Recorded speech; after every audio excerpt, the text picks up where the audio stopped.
الحمدللہ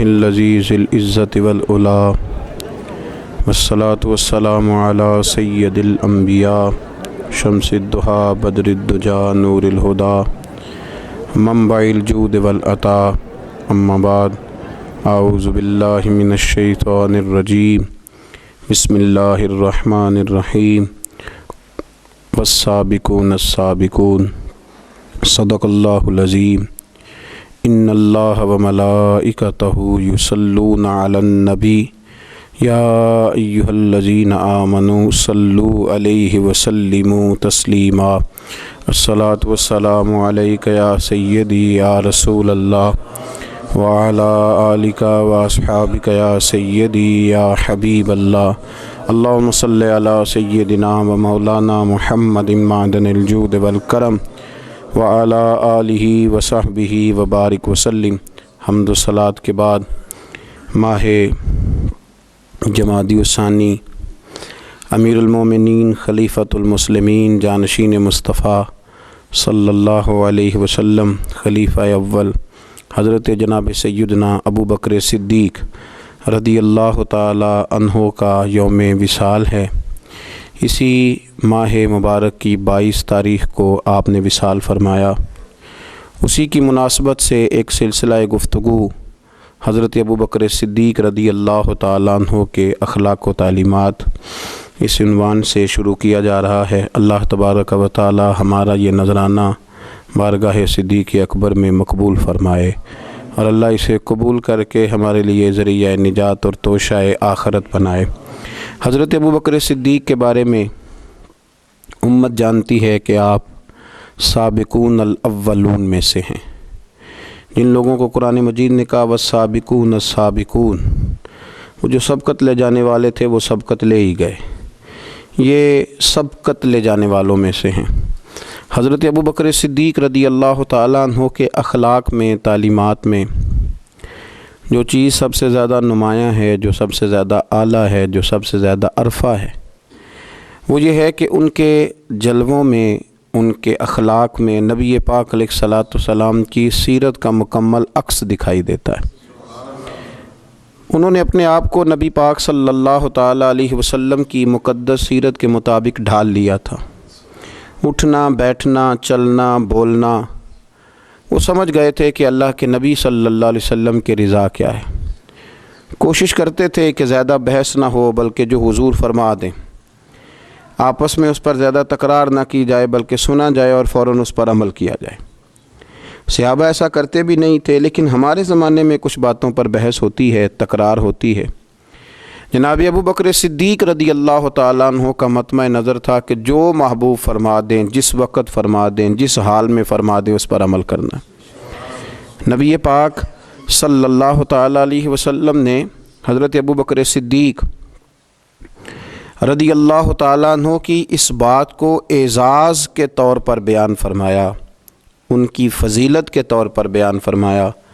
سرکار فرمانے لگے، میں نے جس کے سامنے بھی دین پیش کیا ہے اس نے دلیل مانگی ہے، فرمایا یہ میرا ابو بکر ہے۔ میں نے اس کے سامنے دین پیش کیا، اس نے دلیل نہیں مانگی، فوراً کلمہ پڑھا اور مسلمان ہو گئے، فوراً مسلمان ہو گئے۔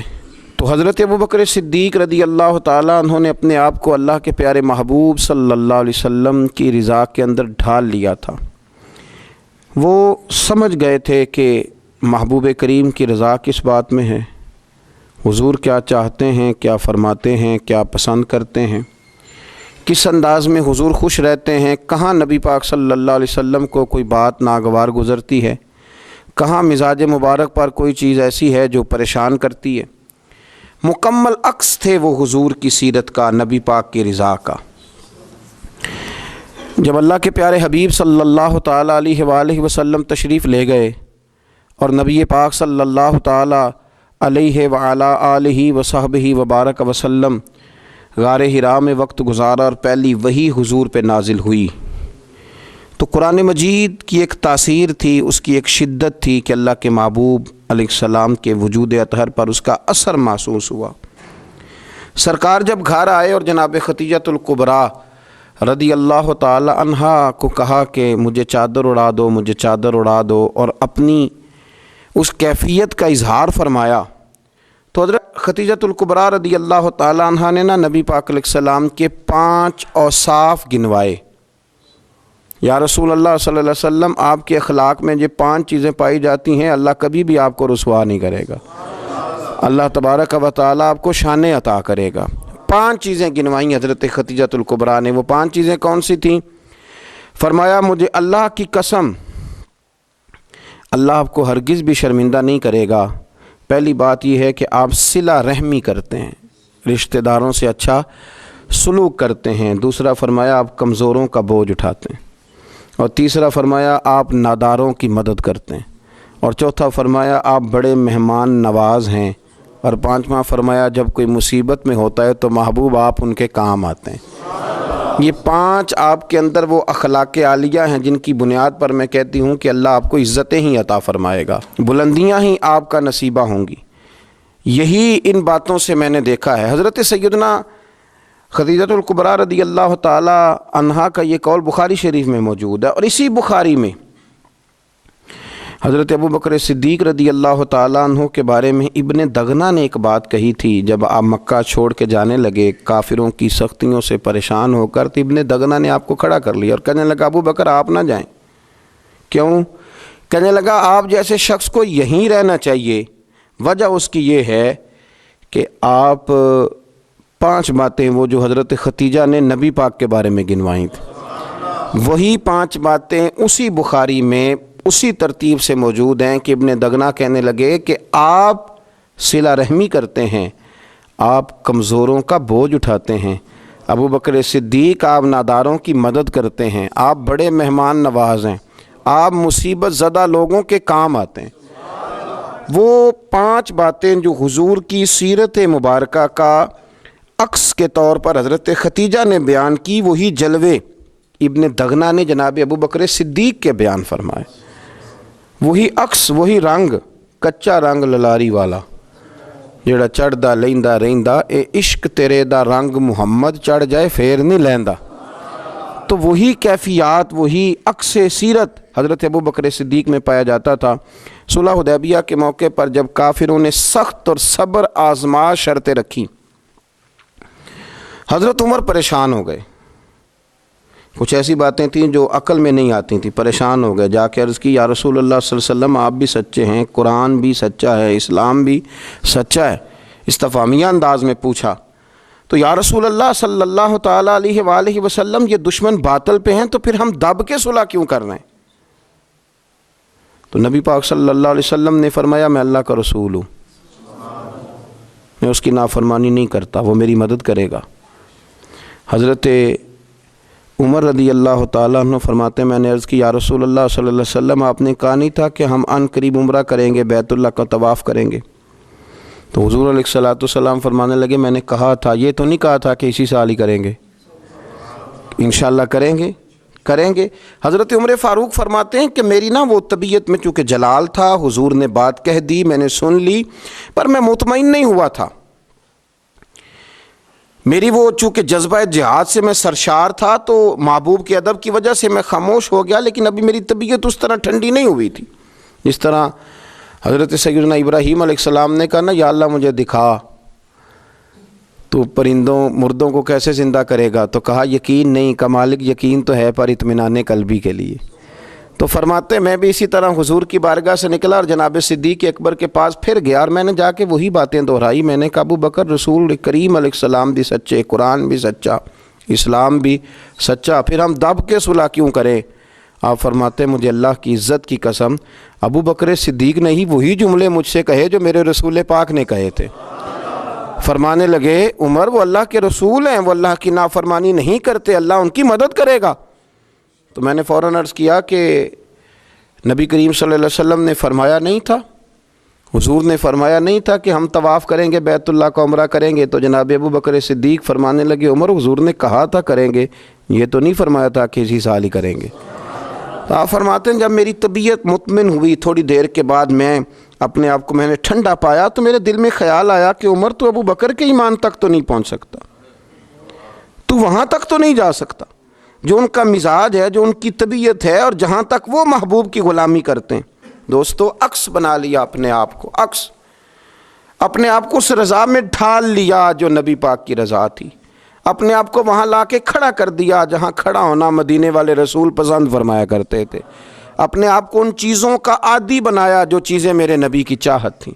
حضرت ابوبکر صدیق رضی اللہ تعالیٰ عنہ کا یہ مزاج بنا، اور باطن میں بھی اور ظاہر میں بھی۔ جب آپ حضور علیہ الصلوۃ والسلام کو مدینہ طیبہ لے کر کے آئے نا، تو شارحین کہتے ہیں کہ طریقہ یہ تھا حضرت ابوبکر صدیق کا کہ وہ چلتے بھی اسی طرح تھے جو نبی پاک کا طریقہ تھا، اور جب وہ بولتے تھے تو لگتا تھا کہ یہ نا پورا حضور سید عالم علیہ السلام کے جملوں کو کاپی کرتے ہیں، اور ان کا لباس پہننے کا طریقہ بھی وہی تھا، اور ان کا امامہ باندھنے کا طریقہ بھی وہی تھا۔ تو فرماتے ہیں دونوں مل کے بیٹھ گئے، اسی کو کہتے ہیں فنا فی الرسول ہو جانا، اپنے آپ کو محبوب کی ذات میں فنا کر دینا۔ فرماتے ہیں کہ حضرت ابوبکر صدیق حضور کے ساتھ آ کے بیٹھ گئے، تو جن لوگوں نے پہلے محبوب کی زیارت نہیں نہ کی تھی، وہ جب ملنے کے لیے آتے نا تو کچھ تو حضور کی دست بوسی کرتے اور بیٹھ جاتے، حضرت ابوبکر صدیق سے ہاتھ نہ ملاتے، اور کچھ چونکہ جانتے نہیں تھے تو وہ آ کے حضرت ابوبکر صدیق کی دست بوسی کرتے اور وہ بیٹھ جاتے، محبوب کریم تک معاذ اللہ پہنچ ہی نہ پاتے، چونکہ جلوے اس طرح پڑھتے تھے، اس طرح عکس نظر آتا تھا کہ کچھ لوگوں کو غلط فہمی ہونے لگی۔ وہ حضرت ابوبکر صدیق کو ہی معاذ اللہ اللہ کا رسول سمجھ کے دست بوسی کرتے اور بیٹھ جاتے۔ جناب صدیق اکبر چونکہ عکس تھے، چونکہ نمونہ تھے، چونکہ جلوے دکھائی دیتے تھے، تو لوگوں کو پریشانی ہوئی۔ حضرت ابوبکر صدیق رضی اللہ تعالیٰ عنہ نے چاہا کہ میں کچھ ایسا کروں جس سے پتہ چلے کہ میں غلام ہوں اور یہ میرے آقا تشریف فرمائے۔ آپ فوراً اٹھے، اپنی چادر اپنے کندھوں سے اتاری اور نبی پاک پہ یوں کر کے انہوں نے سایہ کر دیا۔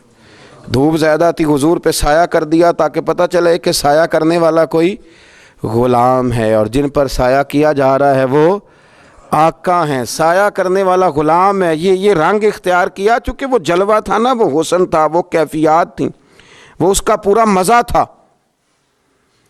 یہاں بزرگوں نے ایک اور لطیف بات لکھی ہے، وہ کہتے ہیں میرے محبوب نا بدلے بڑے بڑے بڑھا کے دیتے ہیں، وفاؤں کا اجر بڑا شاندار دیتے ہیں۔ حضرت صدیق اکبر نے تھوڑی دیر کے لیے اللہ کے رسول پر چادر کا سایہ کیا تھا، محبوب کریم نے قیامت تک کے لیے ان کی قبر پہ اپنے گنبد کا سایہ کر دیا، قیامت تک سایہ کر دیا ہے ان کے گنبد پر۔ جو وہاں جائے گا وہ جناب محبوب کریم پہ سلام عرض کرے گا تو پھر بارگاہ صدیقی میں بھی سلام عرض کرے گا۔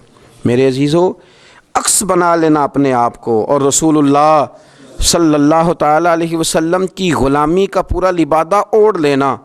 ان کو سمجھ آ گئی تھی کہ حضور کی رضا کس چیز میں، وہ جان لیتے تھے، وہ سمجھ جاتے تھے، وہ ان چیزوں کو پرکھ لیتے تھے۔